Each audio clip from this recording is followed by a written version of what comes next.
jengkal antara tersier.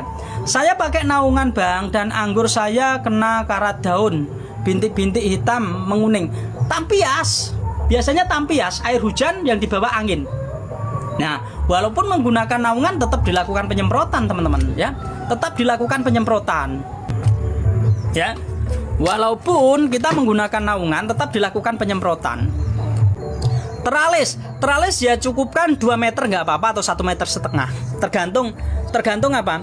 Tergantung kondisi tanaman. Kalau memang kondisi tanamannya di 1 meter nggak ada tersiernya, kita hentikan. Tetapi kalau ada ya kita lanjut. Saya biasanya rawat semua teman-teman ya. Kalau pola teralis biasanya, kalau tergantung teralisnya sistemnya apa, sistemnya Y atau yang berdiri satu. Kalau berdiri satu ya terpaksa harus kita buang yang bawah seperti itu dirawat semua, nggak apa-apa ya. Jadi kan biasanya kemiringan itu kita bikin miring, nah itu yang bawah dibuang, yang kita rawat yang atas. Kalau ada buahnya boleh disemprot fungsida nggak bang? Ya wajib, tetapi buat teman-teman ya, sebenarnya ya penyemprotan itu wajib. Kalau teman-teman alergi dengan fungsida, dengan insektisida, silahkan terima apa adanya tanaman anggur teman-teman. Saya jamin nggak pernah berhasil ya. Kalau teman-teman kok alergi dengan fungsida dan insektisida, tetap bisa panen 50% aja sudah jago ya.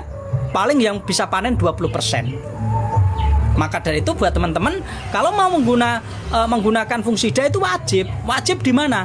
Di awal-awal. Ya, di awal-awal. Segala sesuatu itu ada caranya, teman-teman. Gunakan fungsida dan insektisida untuk mengendalikan hama dan mengendalikan jamur itu di masa-masa apa? Keluar bunga, sebelum pembuahan itu harus wajib lakukan pembuahan pada tanaman yang sehat. Harus, kalau kita kepengen tanamannya sehat, harus dilakukan perawatan seperti itu ya. Nanti setelah tanaman tersebut keluar bunga ya, itu juga dilakukan penyemprotan seperti itu juga. Nanti setelah keluar jadi beri harus dilakukan gitu juga. Kapan kita menghentikan? Kalau saya menghentikan menggunakan fungsida itu di usia buah 2 bulan.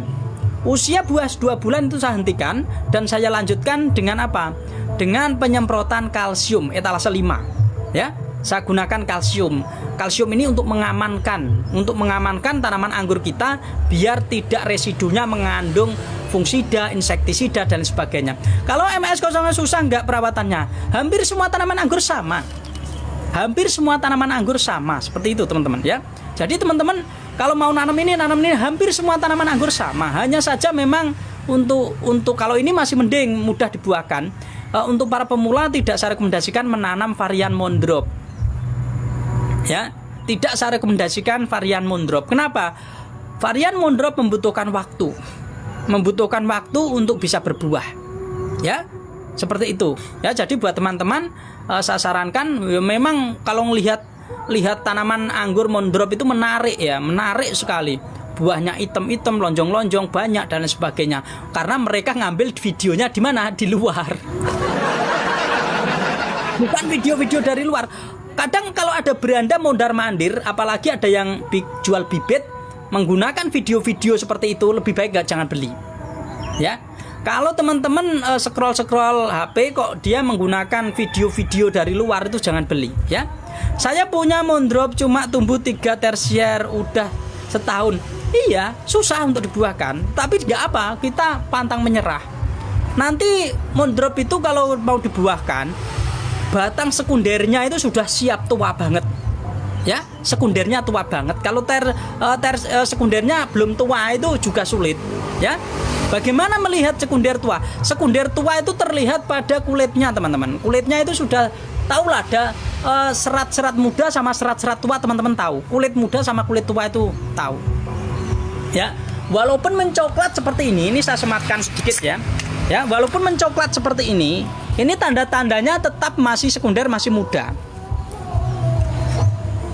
Nah, walaupun sudah mencoklat seperti ini teman-teman, ini juga termasuk sekunder masih muda.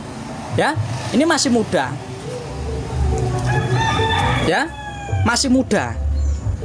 Bagaimana kalau sekundernya sudah tua? Sekunder kalau sudah tua itu seperti ini primernya. Ya, nanti tunggu sampai seperti ini. Ya. Nah, itu untuk mondrop. Ya, nanti tunggu, kita sabar. Kalau masih seperti ini, ya, masih seperti ini masih muda, ya.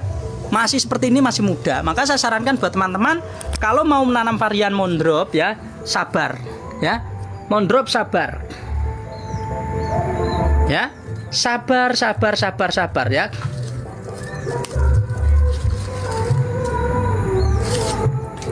Ya, buat teman-teman yang ingin menanam tanaman anggur, pembentukan itu penting. Supaya apa? Supaya jangka panjangnya itu tanaman nanti lebih mudah dibuahkan dan hasilnya lebih bagus. Ya, seperti itu. Dan untuk mondrop jangan lupa pupuknya. Pupuk generatifnya itu harus nendang terus ya. Nendang terus selama 3 bulan. 3 bulan pupuk pembuahan terus. Kalau kita tanamnya di tanah mending. Banyak teman-teman saya sudah berhasil itu di tanah. Ya, di tanah teman-teman.